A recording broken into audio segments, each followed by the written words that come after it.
देखने को मिलती है। जब संविधान के प्रावधान के तहत ये लिखा गया कि संघ की राजभाषा हिंदी होगी, तो एक चीज उसमें और जोड़ी गई थी, शायद उस पर हमारा ध्यान कम गया, और वो लिखा गया था कि वो खड़ी बोली हिंदी होगी जो देवनागरी लिपि में लिखी जाती है। यानी केवल राजभाषा की बात नहीं हुई थी, राजभाषा के साथ राजलिपि की भी चर्चा हुई थी, राजलिपि का भी उल्लेख हुआ था। और वह राजलिपि क्या है? देवनागरी। भारत की भाषाओं को जितनी भी लिपियों में लिखा जाता है, उसमें से अधिकांश लिपियां नागरी के ही प्राचीन रूप से विकसित हुई है। कहने का मतलब ये कि जब संस्कृत इस देश की समस्त भाषाओं को जोड़ती है, तो ठीक उसी तरह से नागरी से निकली हुई लिपियां भी इस देश की भाषाओं को व्यक्त करती हैं। और हम सब अच्छी तरह जानते हैं कि लिपि का भाषा से कोई संबंध नहीं होता, कोई दार्शनिक संबंध नहीं होता, कोई भावनात्मक संबंध भी नहीं होता। लिपियां एक प्रतीक चिन्ह के रूप में ध्वनियों को व्यक्त करती हैं, और ध्वनियां ही महत्वपूर्ण हैं। और दुनिया की समस्त भाषाओं में ध्वनियां लगभग एक जैसे ही हैं, लेकिन अनेक लिपियों की वजह से कई बार भाषा को समझने, पढ़ने और लिखने में दिक्कत आती है।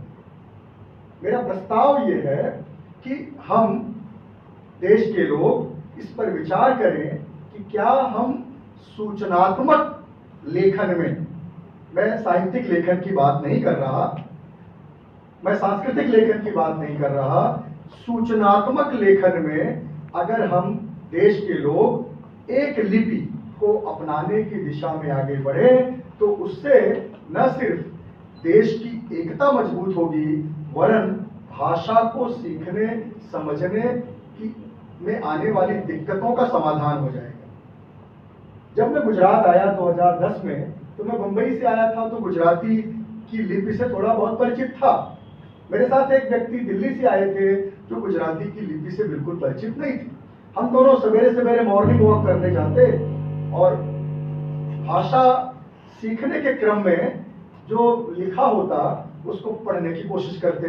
तो मैं तो पढ़ लेता था, मुंबई से था, वो नहीं पढ़ पाते थे। तो वो जो पढ़ने की कोशिश करते झाला साहब, तो वो पढ़ते क्या थे, बड़ा इंटरेस्टिंग है। एक जगह लिखा हुआ है, मैं उसको पढ़ रहा हूं, मैं समझ लीजिए कि मैं गुजराती लिपि को नहीं जानता। तो लिखा हुआ है डुम डुम ज्यूटी पार्सल, डुम डुम ज्यूटी पार्सल। और जब मैं उसको पढ़ता था तो मैं उनको हंस के कहता था कि भाई साहब ये डुम डुम नहीं है, ये कुमकुम ब्यूटी पार्लर लिखा। अब बताइए हम का ऐसे लिखे या ऐसे लिखे? ये निर्णय बहुत कठिन नहीं है, ये बहुत सरल निर्णय है, लेकिन उसको कॉम्प्लिकेटेड बना करके हमने एक साथी को भाषा सीखने से वंचित कर रखा है। भारत ही नहीं, दुनिया की भाषाओं में अनेक भाषाओं के शब्द भरे पड़े हैं। इस समय सबसे ज्यादा भारतीय भाषाओं में अंग्रेजी के शब्द घुसे पड़े हैं। मैं उसका ऐतराज नहीं कर रहा हूं, क्योंकि शब्द जिस भाषा में आ जाते हैं उस भाषा के हो जाते हैं। ऐसा नहीं कि आपको सारे हिंदी शब्दों के अर्थ मालूम हो, तो अगर उसमें गुजराती के भी आ जाएं, तमिल के भी आ जाएं, अंग्रेजी के आए हैं, तो आपको पता करना पड़ता है, पता हो जाता है। अब देखिए गुजराती में एक शब्द चलता है क्लार्क, बे क्लार्क।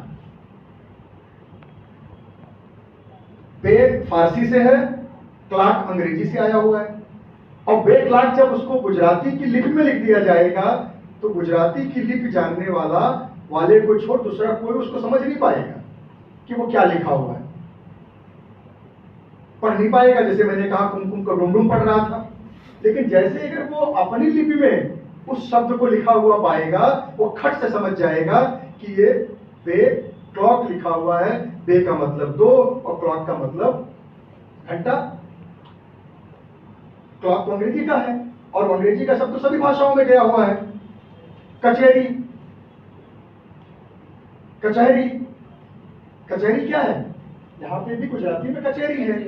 तो तमाम ऐसे शब्द जो दूसरी भाषाओं से, जो आप एक भाषा के अपने शब्द नहीं हैं, वो अगर उस भाषा में व्यवहरित हो रहे हैं तो वो वैसे ही मराठी में, तमिल में, कन्नड़ में, तेलुगु में, मलयालम में, उड़िया में, बांग्ला में, असमिया में, सब में वो व्यक्त हो रहे हैं, क्योंकि उसका इन्फ्लुएंस ही ऐसा है कि वो आपकी भाषा में शामिल हो गया है।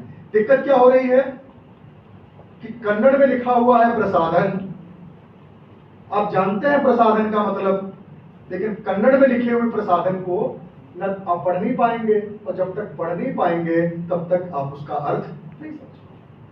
कहने का आशय ये है कि हम देश के लोगों को इस बात पर विचार करना चाहिए कि कम से कम सूचनात्मक स्तर पर, कम से कम रेलवे स्टेशन, हवाई अड्डे, बस अड्डे और सड़कों पर हम एक लिपि का व्यवहार करना शुरू करें, तो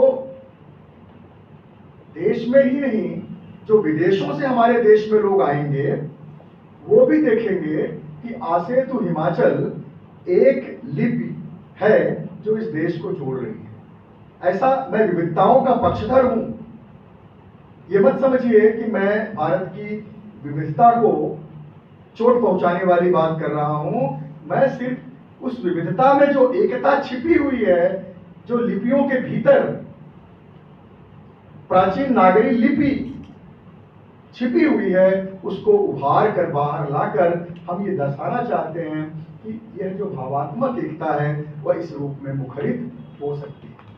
मित्रों, आज के अवसर पर मैं आप सभी को हिंदी के प्रयोग की बहुत बधाई देता हूं। जैसा मैंने आपसे वादा किया, और हिंदी का वादा कभी झूठा नहीं होता, मैं आपको थोड़ा पहले ही छोड़ दूंगा, तो मैं छोड़ रहा हूं अपनी बात को कहते हुए इस रूप में कि ज्ञान की भाषा से परहेज मत करो। वो कोई भी भाषा हो, वो मातृभाषा हो, वह विदेशी भाषा हो, कोई भी भाषा हो, आपको जहां से भी ज्ञान मिलता है उस भाषा को सीखिए और उस ज्ञान को अर्जित कीजिए। दूसरा काम ये कीजिए कि जहां से भी आपने ज्ञान को अर्जित किया है, क्या उस ज्ञान को आपने अपनी भाषा में अंतरित किया, जो आपके पूर्वज करते चले आए थे, जिसकी थाती आपको मिली, और आप अपनी उस भाषा ऋण से, उऋण होने से बचने की कोशिश कर रहे हैं। मोक्ष आपको नहीं मिलेगा। इसलिए नहीं मिलेगा क्योंकि जो ज्ञान की थाती आपकी भाषा में आपके पूर्वजों ने सुरक्षित की, अगर आप उस भाषा को नहीं बचा पा रहे हैं तो ज्ञान की थाती को अगली पीढ़ी तक पहुंचाने के लिए आप अपनी भाषा में उस ज्ञान को अंतरित करने की कोशिश कीजिए। तो एक हो गई ज्ञान की भाषा, और एक होती है मान की भाषा, पहचान की भाषा। ज्ञान की भाषा कोई भी हो, मान और पहचान की भाषा आपकी अपनी मातृभाषा है। तो जो भी हो उसका आपको सम्मान करना है, उसे अपने जीवन में अपनाना है और आने वाली पीढ़ी को सौंपना है।